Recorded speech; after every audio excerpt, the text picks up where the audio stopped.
He might seem like a mild old sodbuster, but think twice before you slap leather against old Henry.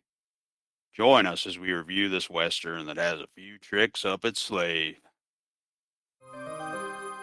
This is the Unsung Cinematics Podcast, where we review some of the best kept secrets in TV and film.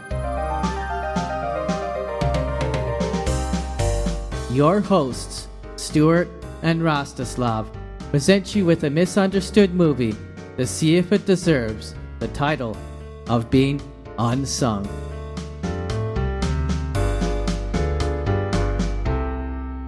Hello, listeners, and welcome to episode 67 of our long format podcast, Unsung Cinematics. And we have Ken today, and he's the one who had picked this Western, and we have Rosto as well. Hello, everyone. Hello, guys. boys. Hello. Boys. Hello there, fellas. Yeah, 2021 pick, huh? Yep. Yes. Yep. When- That's right. 20, right. 2021, right? Yeah. Yeah. One of the few westerns around, basically, right? It's this genre is kind of not many people want to touch it. Yeah. There's actually a fair number being made sort of, I've noticed on like Tubi, for example, there's a fair number of Westerns that are being made sort of fairly cheaply. Yes. And Right. they're of like, let's say, varying quality. Varying And quality, actually- yeah. And actually, this is one that was made up for a fairly decent budget, but the quality of this is actually, well, in my opinion, and I guess we'll be talking about that more, it's fairly high quality, I think. I actually, as our listeners may remember, I was actually discussing this on the last Off the Record about a month ago, I guess. And then we mutually decided, I guess we were even sort of talking about it while we were recording, that we would like to maybe do a full-length episode on this. And yeah, here we are. Yeah, here we are, and this one is definitely not a to-be recommendation. Well, maybe it is a to-be recommendation, being it's probably a lot better than the other ones on there, but I know my dad loves to watch Tubi on a daily basis, and whenever I go over to my parents' house, there's some Western playing, so it's probably one of those low-budget ones. Well, definitely a Well- low budget, and yeah. It is low budget, but we decided to review it because we think it is sort of unsung because Mhm.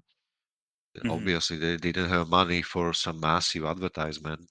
So basically nobody knows. It was released only in the limited number of theaters. I think Oh, for Mhm. sure, Yeah. some 30 or 40.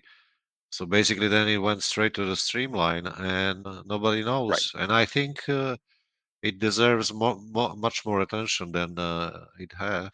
Mm-hmm. So Well, it's a banger, it's a boomer, it's a rifles and guns and well, I don't think there was any explosions, but it could have been. No, it was mostly that. No, it was mostly shotguns, revolvers, stuff like that. Yeah. You know, Wild West Colt, armament, Colt, yeah. revolvers. It's something we said. You remember when we were reviewing the Never Grow Old? We said like Right. we would like to see more of those, right? So now we are reviewing this opus. We think it deserves to, talk about it, right? Yeah, it's definitely a great follow-up to the other westerns, and this one I gotta say has more of a darker theme to it. And if you're maybe into conspiracy theories as well, this sort of follows one of the conspiracy theory lines of Right. Henry, Billy the Kid surviving his Well, death. there's our spoiler, I guess. Well- There's our spoiler alert, and Yeah.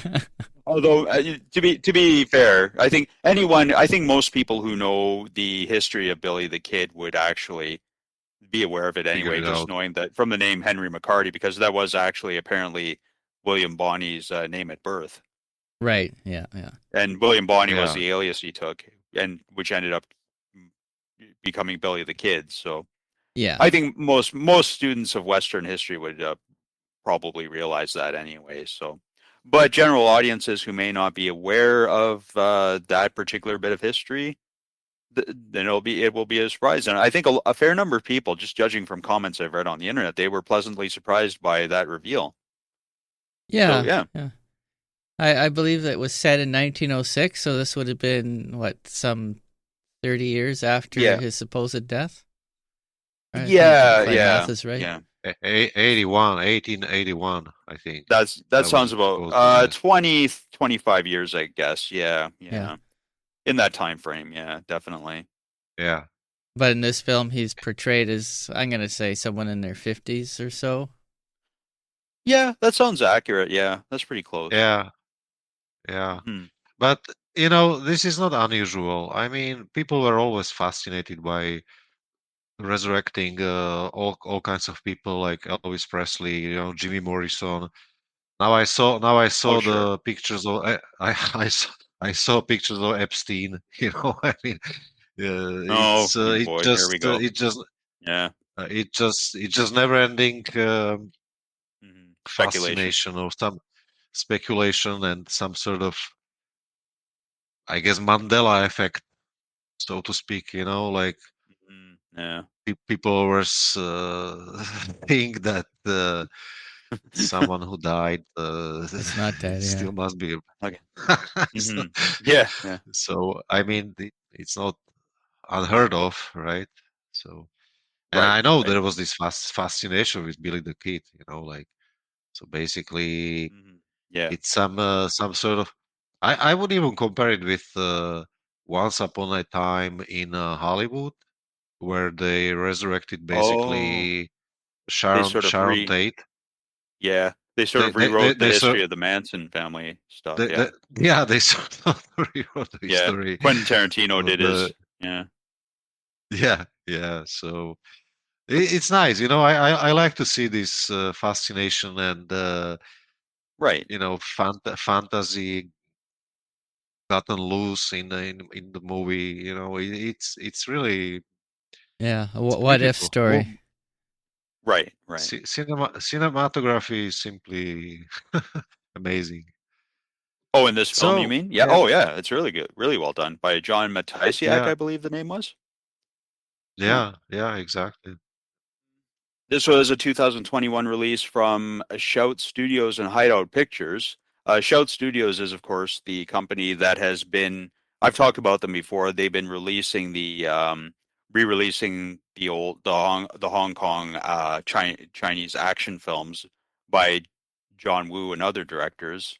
They've been around releasing, reissuing, and they do like classic horror, action, western, science fiction films on disc and some newer stuff as well. And I believe this is one of their theatrical distributed films. I'm not sure how many more they plan to do or at all, but that may have accounted for why it didn't go out to too many theaters. Maybe seeing as Shout Studios isn't a huge studio like say Paramount, they may have only had the yeah. Well, I don't want to necessarily bring this up, but considering that it was released in 2021, we know that the theaters weren't exactly open at the time either. That is also a good point. Yeah, they were definitely for reasons of public health Of concerns, I global guess. Global public health concerns, yeah. global So that may have insanity. played Yeah. that may have played a factor as well, definitely.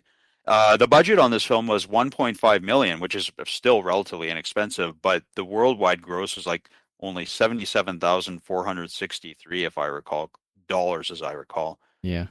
So it definitely has taken a bit more time to find its audience. But it's sort of been it. Whoever sees it generally really really likes it, critics and audience. The writer director Potsy Ponciroli, he's actually elevated his status in Hollywood a bit. He's actually in pre-production on his film called The Rescue, which is being released by actually Paramount Pictures January of next year, and it stars Brandon Sklenar, he's been in Yellowstone, one of the Yellowstone spin-offs and several films. I think he was recently in that film The Housemaid. So he's pretty much a rising young actor. So, Hmm. and I think I may have mentioned this on the Off the Record, but he's also been linked. I haven't seen an official credit on IMDb for this so far because they're still developing it. But he's also been linked to writing the sequel to The Goonies from 1985. Yes, yes, So, I seen that. Yeah, right. So he's definitely he's definitely gaining. Seems like he's gaining some traction. yeah, and he's not And even a young director either, so it's kind of right, he's not. I mean, he's not like in his dotage or anything, but he's been around for some time. He started out directing. It looks like music videos for different country artists such as Jason Aldean and Colt Ford. And he's made a few independent films or productions. yeah, like smaller productions. I think he made one called Super Zeros, which is like this very politically incorrect comedy that's also on Tubi that Hmm. I'm hoping to check out at some point. Well, it looks like he pivoted, so Yeah, yeah. Like maybe he wasn't making the dough he wanted to in the music videos scene.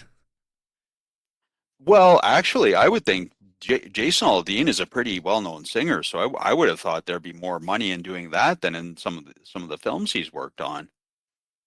But I don't know. It's hard It's to hard. say. It's Yeah. hard. Yeah, yeah, yeah.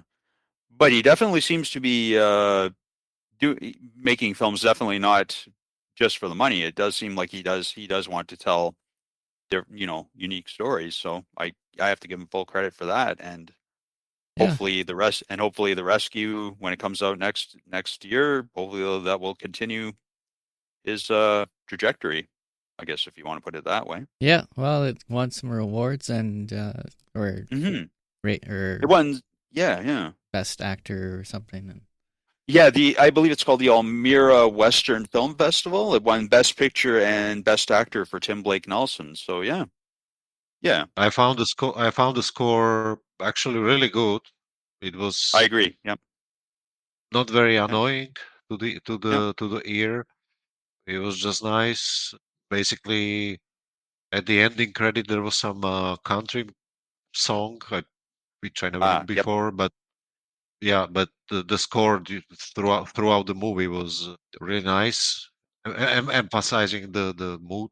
You know, like talking about the directing. I mean, there was like 6 people in the crew, right? I mean, the cast was like 6 people, maybe some, and basically the most active cast was like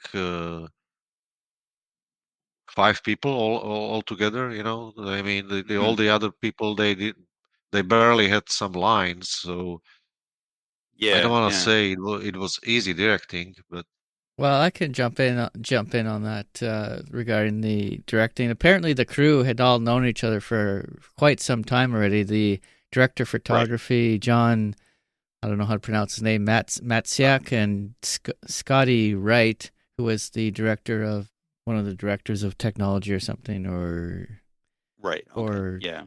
something or other. Anyways, I guess they've been working together for 8 years already on other projects. So Right. it's a tight knit crew, and they probably know each other quite well and how they work together. So apparently, this 21 days of production was Mm. kind of like a joy for them to come back together. Right. Right. Yeah. I would say so. Yeah. Also, the chemistry between the guys on the stage was nice. I Right. believe they had lots of fun. Dialogues, I think, have been appropriate with lots of southern accent and smart talk, and it was really nice. I was really enjoying the kind of simple and straightforward dialogue versus smooth talking of Mr. Ketchum. It was really Yeah. Yeah. nice. Yeah. Yeah. Nice, like not only gunfight, but also the like some sort of verbal fight between them. One Yeah. talking Yeah. Don't straightforward, make and me come after you. yeah, yeah. Yeah. It was really nicely shown that they didn't fight only with bullets, but also with words, right? So That it is was, correct. Yeah. Yeah. yeah, it was, When he's sort of trying to feel out how when Ketchum's talking to Henry about oh, I knew someone down in New Mexico way or caused some trouble. and he was sort of trying to feel him out. Yeah. So definitely there was a bit of verbal Yeah, battles going on, as you say. Yeah, definitely, that's right. yeah. Yeah. So on that regard, as for the all this work around this movie, like all the crew and everything else, I think it was excellent. Even the choice of the place. I mean, we can talk about it later, but Yeah, there's no complaints from this side of the river. yeah, Let's say it neither. Yeah. So the story takes place in Oklahoma Territory in 1906. Widower Henry McCarty is played by, of course, Tim Blake Nelson. He's a farmsteader who works his bit of land and tends his hogs alongside his son Wyatt, who's played by Gavin Lewis, and occasionally his brother-in-law Al, played by Trace Adkins. Their life is pretty arduous, but Henry wants Wyatt to learn the value of hard work to prepare for the future. And Wyatt doesn't always agree with this mindset. He and Henry have some arguments through the film, as fathers and sons are apt to do. But Al advises him that he'll have plenty of time in the future to see the world, but for now it's best he stays on the farm. Things change when Henry discovers the unconscious Curry, played by Scott Hayes, on his property. Curry has with him a satchel of money that he had to keep safe from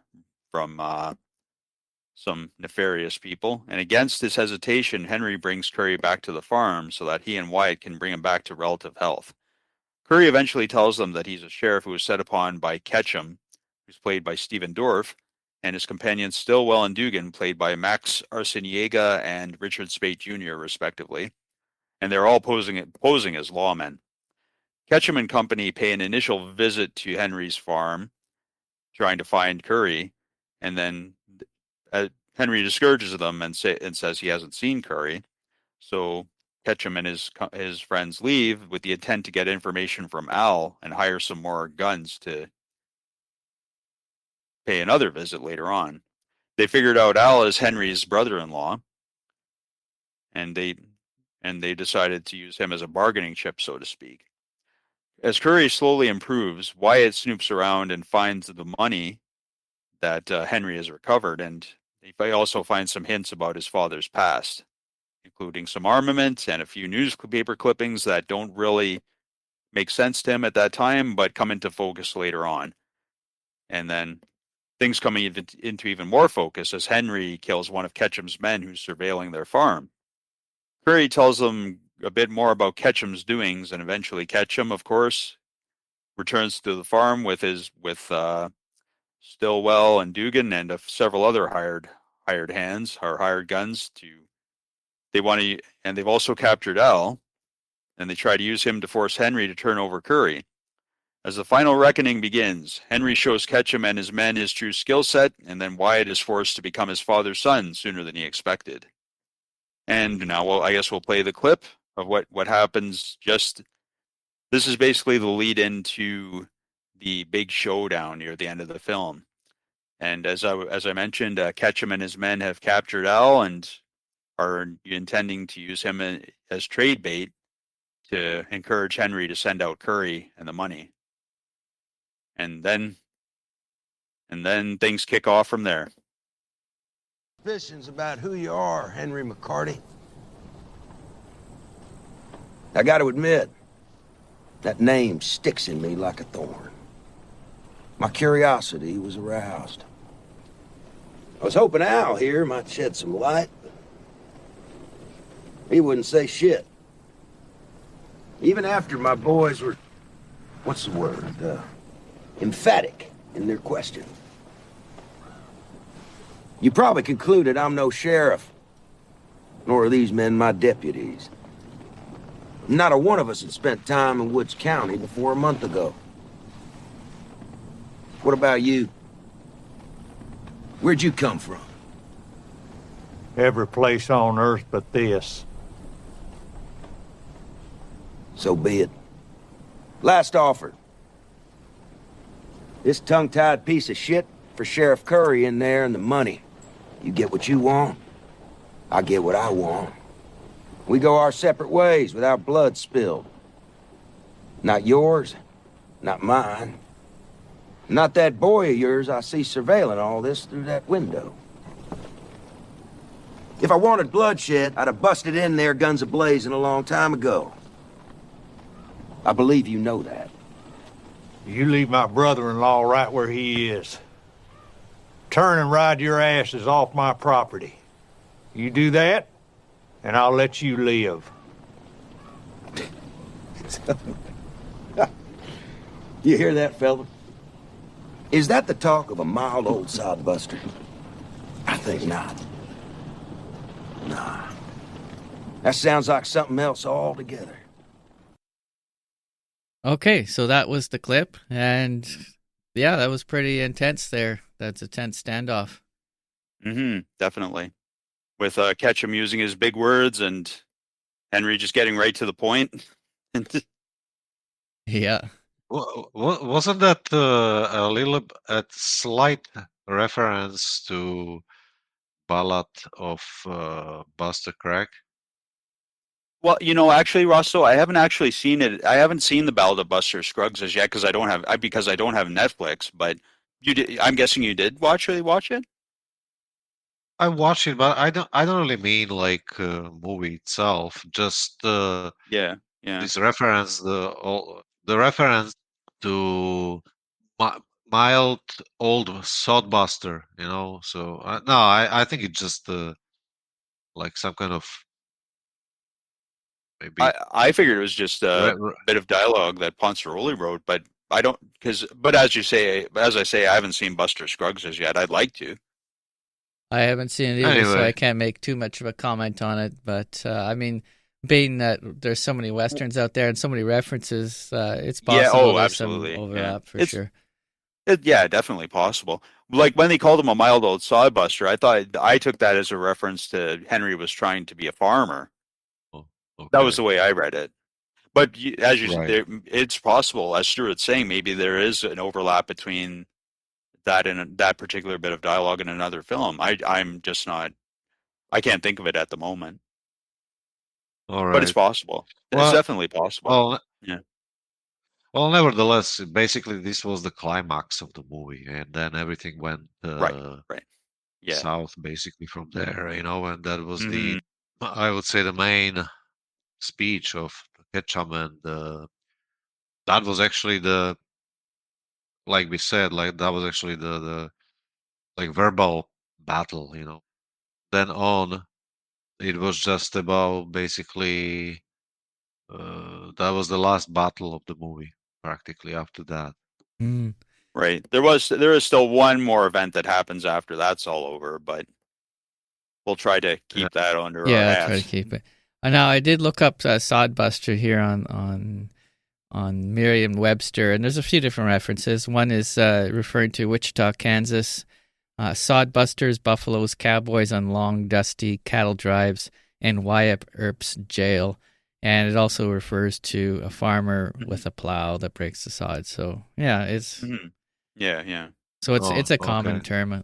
It's not. I mean, it could have been from the movie, Oh. but I mean, I'm sure it's in other movies as well. If it's that common. Oh no, I've heard that. I've heard the expression sodbuster before in like other, but it probably, as you say, Ross. So it's been used in other films or books or stuff like that. So the term's been around for Yeah. some years. Yeah. Well, then there's the Okay, film okay. Sodbusters from 1994, which is a parody film. So I've never okay, seen well, that should one look either. into that. Maybe we should look into There- it. Yeah. It has Eugene Levy in there- it, so it could be a good time. Hey, how about that? Yeah. So there is even a movie under that name. So yeah. The term has a rich that, history. It does. yeah. Yeah. Anyway, Yeah. we're supposed to talk about plot. So basically, Right. plot was very straightforward. I mean, Right. the movie is like, some people say it's a slow burner, but I don't really think so. I mean, it was really, I think it was fast paced. I don't think it's slow burner. Maybe there are some moments of, like some dialogue between the father son, or Billy the Kid versus the guy they found half dead. What was his name? Curry. Was he actually sheriff indeed, or he was also Yeah, fake sheriff? Or he was actually, well, he without trying to, he was actually a sheriff, but his true nature wasn't really revealed until well, the end of the film. well, Yeah. he was some sort of crooked cop, right? Like he Yeah, was definitely sheriff, but he got he corrupted. was Yeah, sheriff, but yeah. he got corrupted. So basically, We're speaking of Curry here, right? Yeah, Yeah, Sheriff Curry. yeah. yeah. So Ketchum was definitely fake sheriff, but Curry was an actual sheriff. Yeah, yeah. actual sheriff, but at the same time, he was also going for money. He Mhm. kind of Well, let's put it this way: he was a crook who probably got to be a sheriff through his crooked behavior. yeah. Well, he was able to work connections into being a sheriff, but maybe he wasn't exactly the right person for the job. Yeah, and it does spoil it at the end of the film on basically the connection Sheriff Curry has to Billy the Kid, but Right. Yeah. that's yeah. probably where his inspiration came from to be sort of a crooked person. Probably. That. Yeah, Yeah. probably. Interesting that you say that. Yeah. Yeah. Yeah. Yeah, probably he was inspired basically by Billy the Kid, you know. So, You know, uh, that's a very so here you interesting way go. of thinking about it. Yeah. So Yeah. he's got some impact on his life, right? Yeah, So Right. and Right. I know we're going to spoiler territory, but I mean, Billy the Mhm. Kid was orphaned at 15, and now this Sheriff Curry, or I mean, his son was orphaned at 15 as well. So Right. yeah, Yeah. there's yeah. some things going on in the film that to tie you back to his childhood to his modern day, I suppose, or his current day. right. And Yeah. I Sheriff mean, Curry was right in the thick of the whole thing. He just didn't know it at the time. Mm-hmm. yeah. I mean, you know, you summarize the basically the whole movie in 2 minutes, basically. So it's really no, I'm serious. It was really straightforward and Yeah. Mhm. almost simple, you know, and that's basically the beauty of the movie, you know, like Yeah. There's like little breadcrumbs dropped along the way, yeah, but it's done in a very straightforward fashion. Yeah.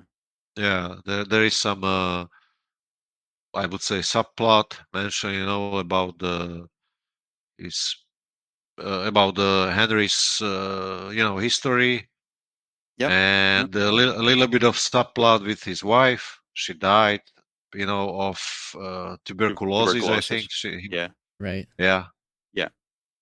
Well, as far as the plot goes, I mean, for a conspiracy plot, I mean, it's fairly believable if he actually did survive. I mean, this is probably how he would have played Mhm. out his life and try to get off the radar, so to speak, and have a Right. normal Right. Yeah. family life on a farm. And even at the start of the movie, he mentions his son is basically complaining about the crappy state of their life, and the farm is always falling apart and whatnot, and they're trying to take care of the Mhm. animals, and it's kind of like not in a Yeah. very good area. And he's like, Yeah. well, this is kind of how it had to be, and Mm. because of And he says Yeah. you'll find there's worse arrangements. yeah. So Yeah. Yeah. but his son obviously didn't know at the time of who his father really was, so Right. Right. Yeah. he was Yeah. just a typical kid who was complaining about their lot in life. And Mhm. yeah, But his brother-in-law, he knew, right? his It brother-in-law was knew. Yeah. Oh yeah. Yeah. yeah, Definitely. Yeah. he knew Yeah. because Yep. he said get ready for lots of Right. you know gun fixing or I'm not sure how we express it, but Yeah. Yeah. yeah, but he Unleashing said hell or something. Yeah. Right. yeah, Right. unleashing you fixing some hell or something like that. But he knew, right? And apparently his son and wife they didn't. His wife may have known, but we don't She really know may because have. she was. Yeah. But definitely the son didn't know because Henry was trying to insulate him from that. And hence the very understandable controversy between the son, you know, son looking at his father like, what the hell? We are here in the middle of nowhere, and you know the farm is falling apart. This is the best So you could why, you do. know? Yeah. Yeah, Yeah. exactly. You know, because basically he was supposed to. He was hiding practically, from. Right. So that's why he was in such a weird place, out of the any people. There was just his brother-in-law, and that's it. And even Yep. brother-in-law, they never showed any of his family members or something. It was just him, or was there anyone else? No, I believe it was just him. Probably. So yeah, story was very simple, but the twist about the or revelation about the Billy the Kid was I Mm. think the main attraction of the story, right? Yeah. Especially for Yeah. outcasts, like movie buffs, the guys Right. who Yeah. like to Yeah. study the Western stories about the outcasts, and Yeah. Mhm. so Well, that's actually interesting. I was going to bring that up. The Billy the Kid was definitely the main focus of the film, to the expense of Sheriff Curry, and you could tell when they wrote it that they were trying to make Sheriff Curry a bit of a comical element to the film, because every time he tried to do something, he got shot in the arm or the leg or somewhere, Yeah. and he's just Yeah. like, "Oh, I'm out of commission. I can't do anything now." When he's trying Yeah. to do it. Or when they're in the fight, just in the final, the gunfight starts, and then Henry asks, "Are you still with us?" And then Curry goes, "Less of me." Yeah. yeah, yeah, he was like, he was like a target or something. Yeah, it was like a target he's just put out there. He, Okay, here you he was go. he was kind of a bullet magnet, wasn't he? Yeah. Yeah, He never target. actually really got to shoot or do anything, really. He was just on the floor the whole movie. Oh, I think he fired a few rounds through the front window, but yeah, he was just yeah. Target practice, right? Like, Yeah, it's just even at the beginning of the film, Henry found him laying on the ground there. He was half dead, and they dragged him back to the bed. The only time he had any real action was when he was fighting with his son, when he escaped from the bed. So When he was fighting with Wyatt, yeah. So that's about it. Yeah, that was really interesting. Must mention that also the Ketchum character was based basically on real Thomas Ketchum, which was some American cowboy. Oh, okay. They have been involved in some robbery.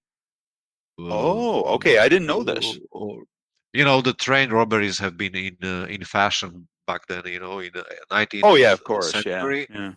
yeah, sure. Yeah, throughout especially throughout the southern part of America, there was this Ketchum.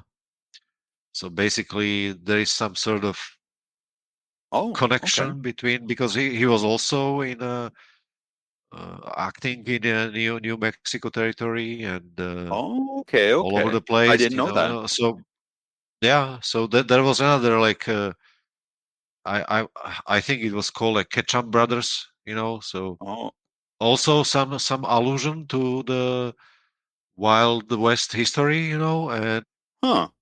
so that's also quite interesting. So it seems like Mr. Yeah. Ponciroli has done a bit of in-depth research on the whole scene back Oh, then. he certainly, yeah, he certainly did. I mean, Mm-hmm. yeah, and he did well. Mm-hmm.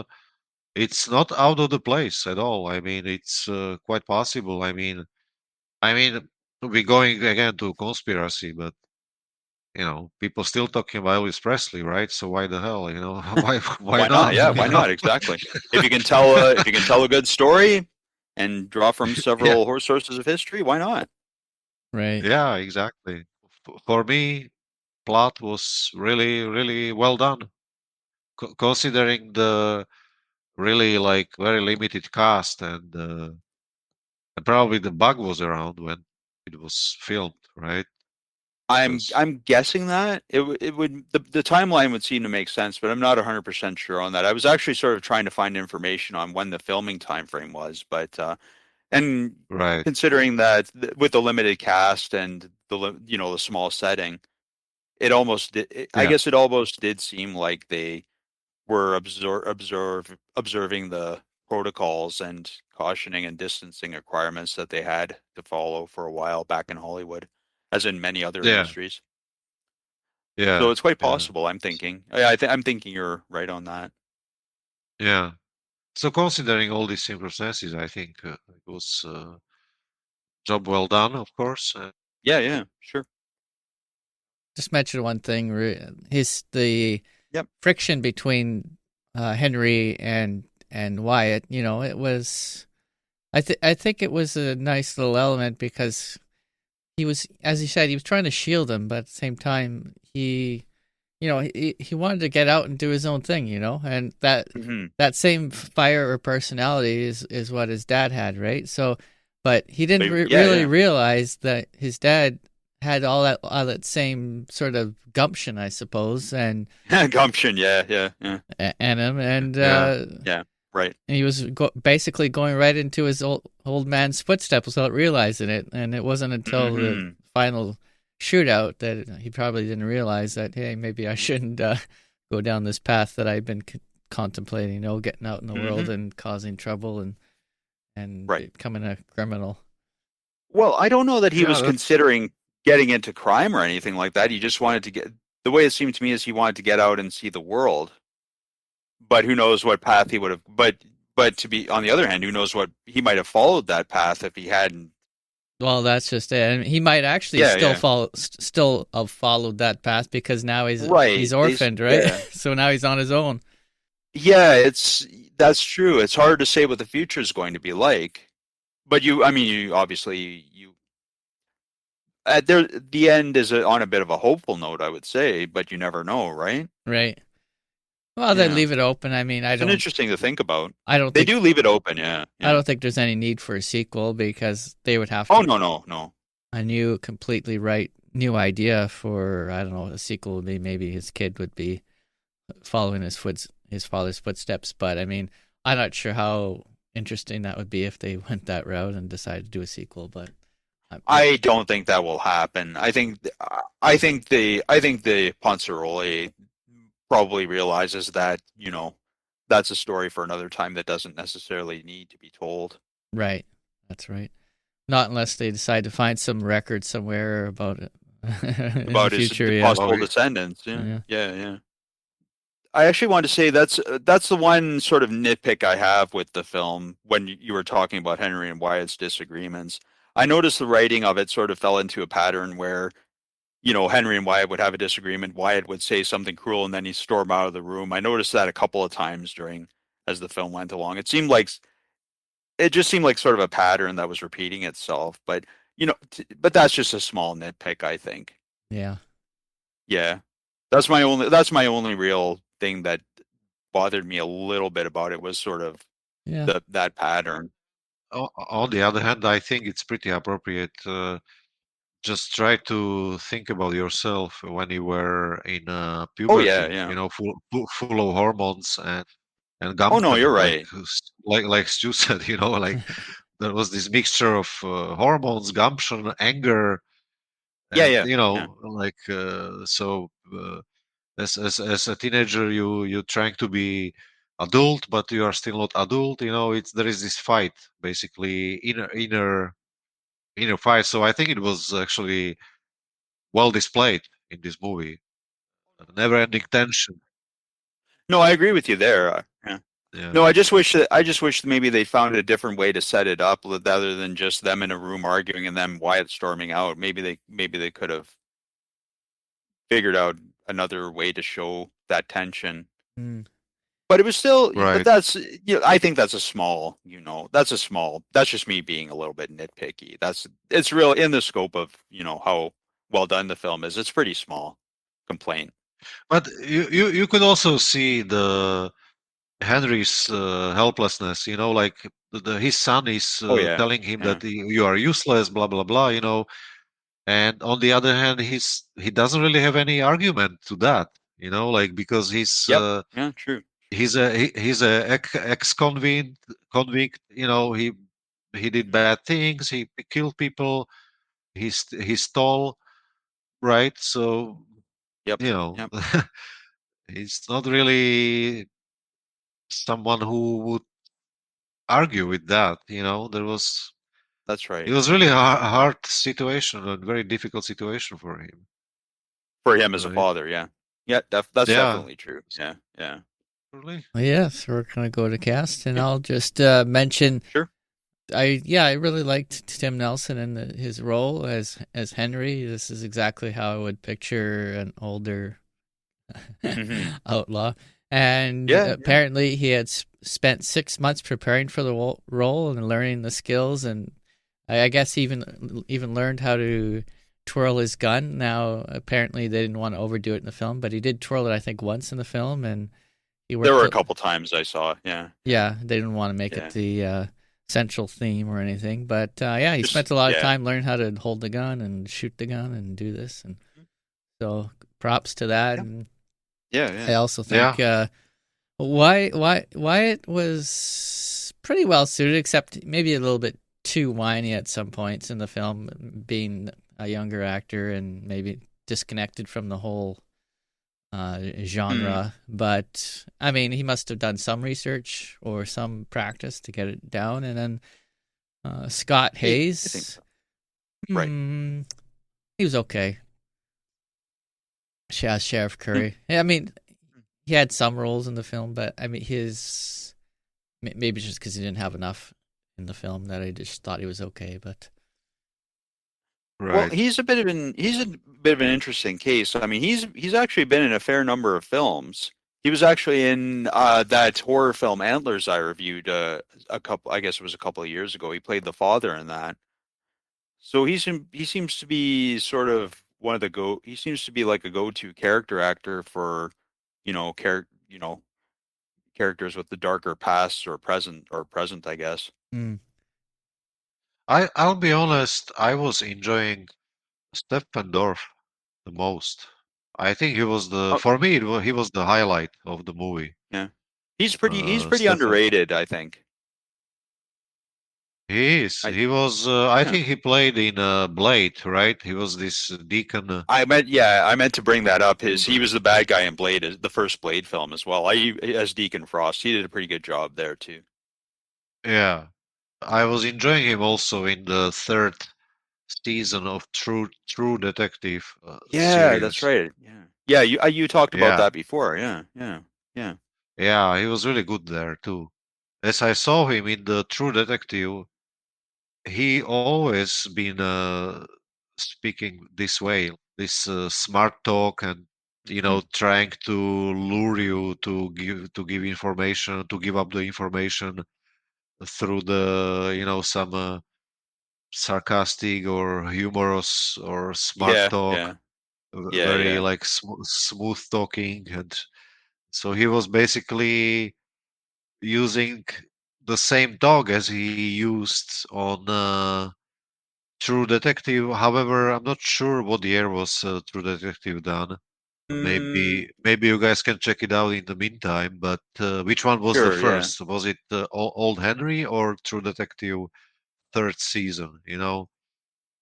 Well, I think it looks like the third season was done 2014 or 15. So basically. So yeah, the True Detective was first, and then he did this the Old Henry movie. So it seems to me like as if he was kind of in continuation of the smart talk, the same smart talk he did when he played the detective in the in the movie, in the TV show, right? So. Now, apparently as well, he worked alongside Dennis Quaid and Sharon Stone in Cold Creek Manor, and also he was in a music video with Britney Spears called Every Time. What? Yeah. I didn't. Okay, well, I'm not a really big follower of the Britney Spears mover or whatever. Me neither. So, I mean, he was born in 1973, so yeah, he's. Yeah. And he was actually recently also in a TV series called Deputy that I think only lasted one season, but that's also available on Tubi. I watched a few episodes. He was pretty good in that as well. Yeah. And also, I think I cannot find any information, but I think the Mexican guy was played by the same guy who played in the Breaking Bad Max TV show. Arciniega. Yeah. He was. I think he was also in Better Call Saul. Yeah. Yeah. So yeah, he's an interesting character. However, in this movie, he Mhm. was like some sort of underestimated, like kind of like he was calling him dog, and Yeah. canine. Yeah. It wasn't very nice. Right. He was making sort of light of his tracking abilities, or Ketchum was making light of it. Sorry. Yeah. Yeah, but Ketchum was really like kind of like a racist Yeah. guy, underestimating Right. the Mexican guy. Mm-hmm. And Not to get off topic too much here, but I know what our next Western film is going to be. When that happens, I don't know, but it's going to be Gunslingers from 2025 because it stars Stephen Dorff, Heather Graham, and Nicolas Cage. Nicolas Cage. Yeah. Well, we may. Oh yeah. Yeah, we may have to check that out, partner. Well, I'm really happy for Cage if he's still getting some paycheck, so that's okay, Yeah. So that's about it for me, and of course I was enjoying Tim Nelson, he's like you said, Stu, he was really suitable for Billy the Kid. He was like some sort of really teeny tiny type of person, and yeah, he was quite skinny he was too. Yeah, quite skinny, so they picked a really suitable person to play him. This Tim Nelson, and also his face is quite interesting. disheveled is the word I think I would use, but Yeah. Yeah. That's an interesting. Yeah, that's a pretty accurate description, I think. And I noticed his, I guess, right eye was kind of half closed all the time, in contrast with his other eye. yeah. Now I wonder Right. if that's something issue he has personally, or if that's actually something he did for the film. I don't think I've noticed him do that in the other films he does, but I think that's something he did in particular for this film. It looks like. Okay, that must I'm be not hard sure. to pull off. But yeah, I would. Well, yeah, I would. I would think so. Yeah. Yeah. And actually, Rosto, what you were talking about, how the relationship between Ketchum and Stillwell, played by Arciniega, I thought that was there was an interesting little exchange just before the big gunfight where Henry starts speaking Spanish with Stillwell, and Ketchum's wondering, Uh-huh. oh, what's he saying? It was kind of interesting that Henry and Stillwell were on that same level together, in that Henry could speak Spanish where Ketchum couldn't. Yeah. There was some sort of connection, right? Yeah. Even for a moment, that this connection, I even thought that Henry would set him free, at the end. But then Mm-hmm. he pulled the knife, and then that's it, So maybe Yeah, if Stillwell played nicer, maybe he would let him he could free. have But who he could have knows? walked. Yeah. But It was an there was interesting a little. little. Yeah. It was interesting little moment, and I think Yeah. he didn't even translate to Ketchum. He didn't. He was That's right. ignoring Yeah. him, That's right. Yeah. right? They were. That's right. Yeah. So there was an interesting moment because I don't think Stilwell was very happy with those people, right? Because they were, Yeah. they were undermining him and Hmm. making fun of him, and so on and so on. Mm-hmm. Right. Exactly. Yeah. Right. Yeah. So So we'll move on, I suppose, to the next category, which is visual effects and props and whatnot. Yeah. Well, I mean, I think the action was pretty well staged, especially at the end, and there was some pretty harsh violence all through sprinkled through the film, and I think the one thing I noticed that I really appreciated was no CGI muzzle flashes. That looked like all blank ammunition because there was gun smoke all through the air, and Yeah, I was going to mention that too. Yeah, that was yeah, that was nice. Yeah. I think I think this may be one of the last westerns that's actually going to do that, though, considering what happened on the set of that film Rust that was only Oh recently yeah. released. Oh yeah. And I think the mishaps and the negligence that apparently occurred on that set, I think, have had a big impact on how gunplay is going to be Regulations. staged in Yeah. regulation. Yeah, I Oh think it's yeah. going to have an impact Yeah. on how gunplay is staged in like films in general and TV from here on out. Yeah, it's kind of interesting. The U.S. being such a gun-heavy nation, you would think there would be lots of people who are experts in that field of blanks. Well, I'm sure there are. I'm sure there are. It's just, yeah. But somehow they're not getting these people into the film sets or something. I'm not sure what's going on there, but Well, I think they must have had. I noticed there were a few armorer credits at the end credits of this film, and I think obviously nothing happened on that set. So there are people out there who can do that job, and it seemed like they had people that skilled armorers on this film. But I'm not sure. I heard some allegations about how they were cutting corners on costs for on the set of Rust, and actually the armorer who was on the armorer and main weapons handler on the set of Rust is actually the daughter of one of the original Hollywood gunslinger coaches, Thel Reed. Okay. Who was a pretty big name back in the day. But apparently there was some, hijinks going on the set of Rust. Okay. That should not have been happening. Yeah, maybe they got a little too lax in there. Oh, I heard very, very lax. Like crew members were taking the guns and shooting them off after filming it stopped for the day, and okay. Yeah. So there was apparent.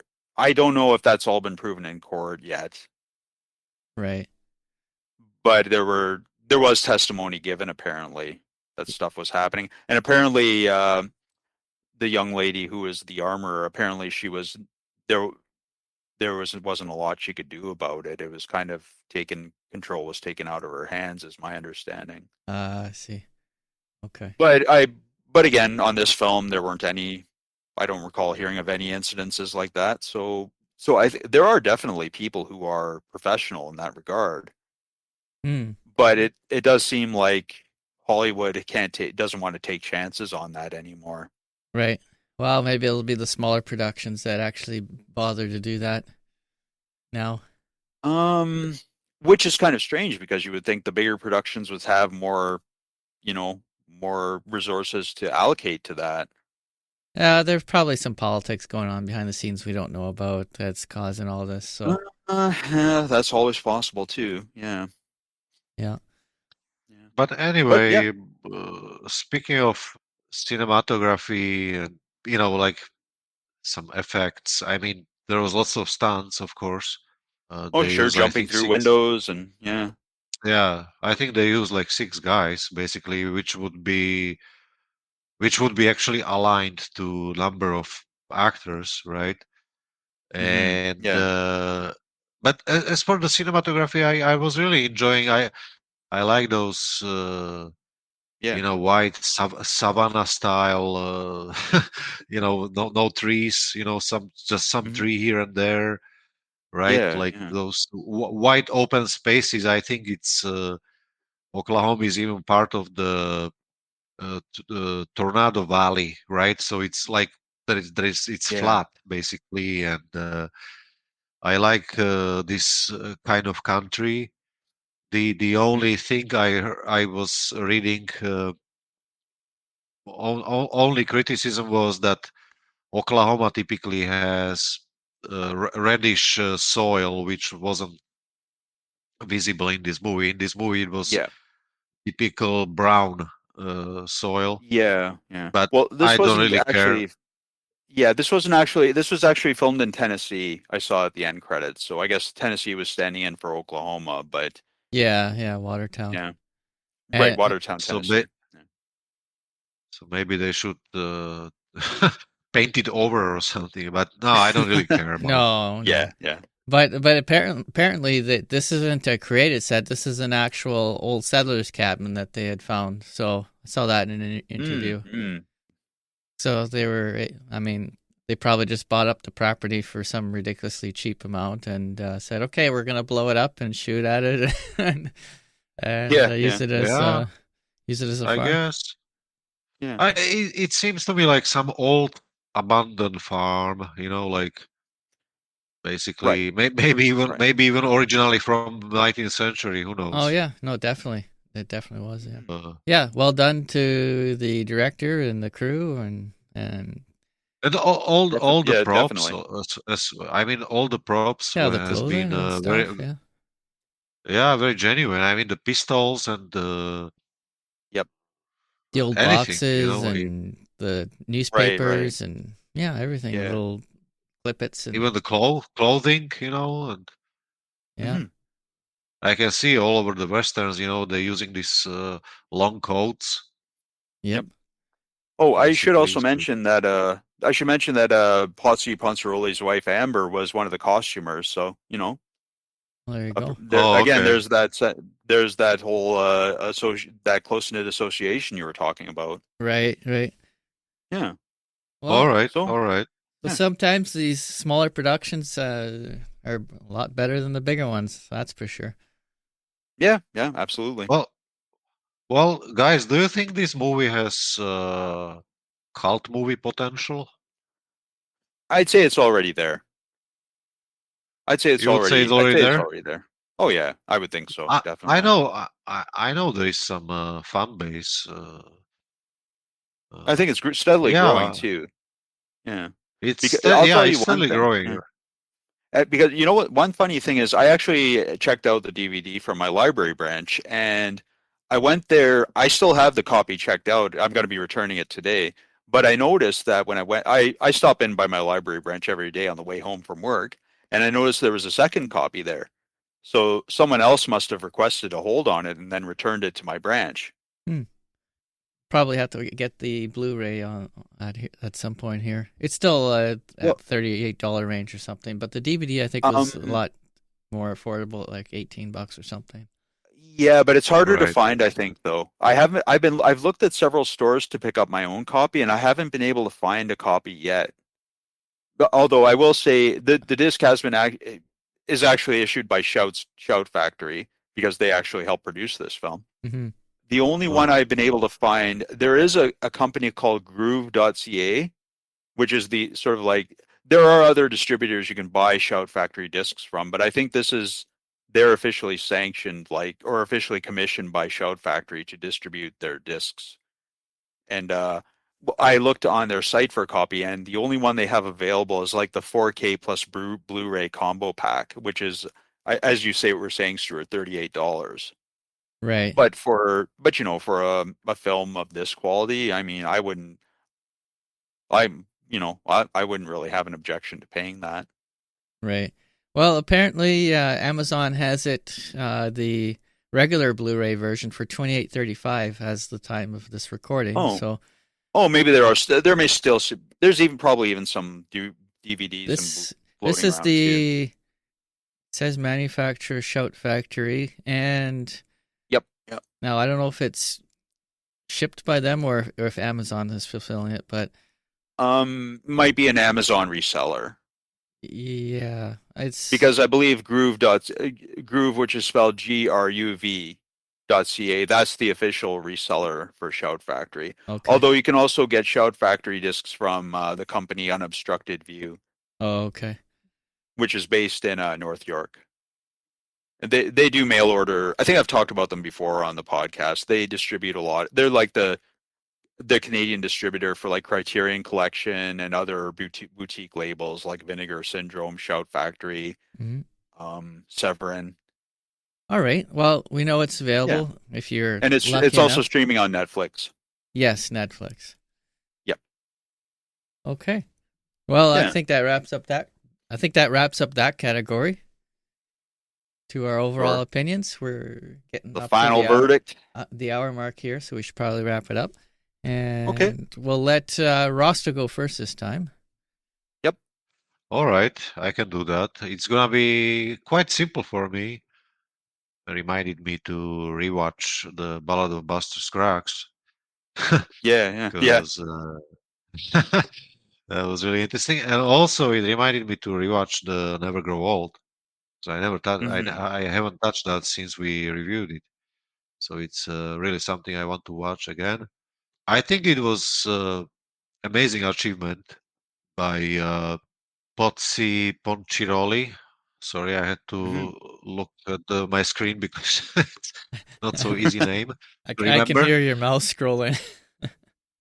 Yeah, you could probably. And it was really amazing achievement and a really good movie.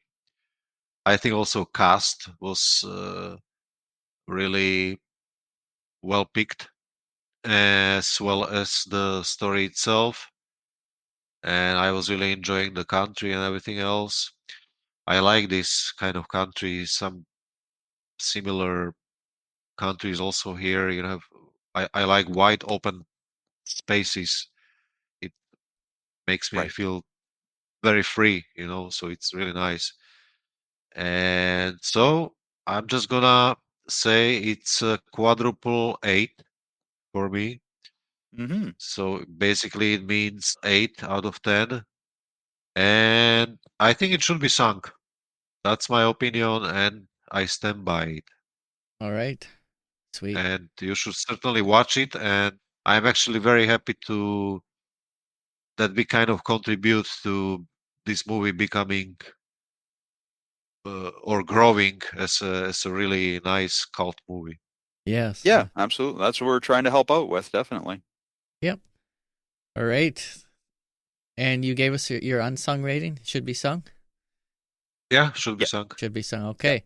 Well, then I will give you my ratings then. And yeah, as far as westerns go, this is one of the better ones. I mean, it's hard. Western's a hard genre to really get good at and to compete with all of And the classics out there. But bring something new to it as well. yeah, it's hard to bring something new to it. And I did do that.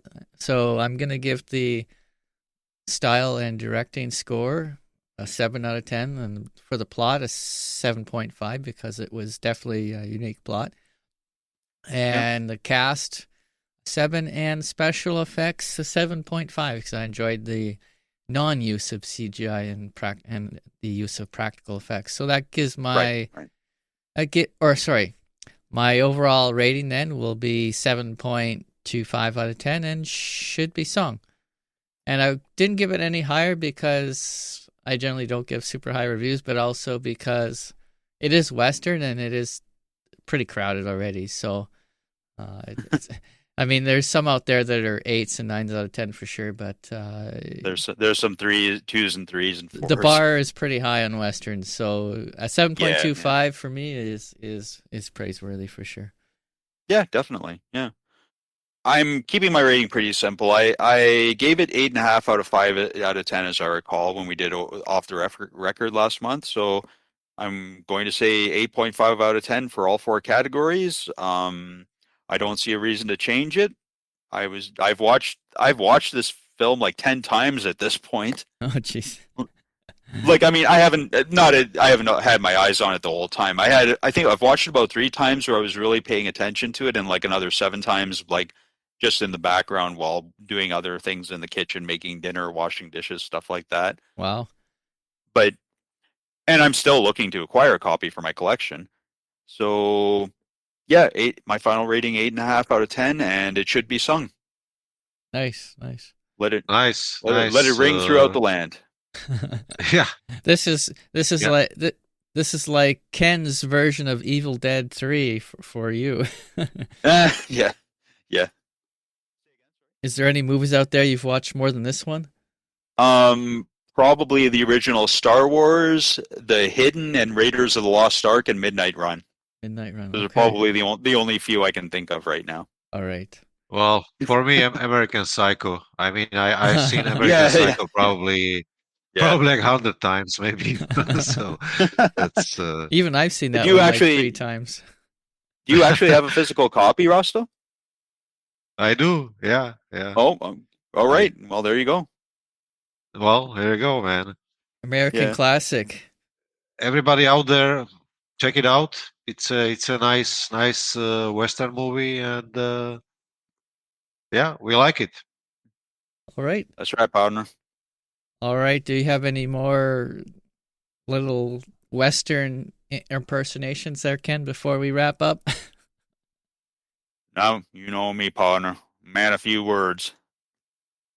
Very good. Well, that's enough.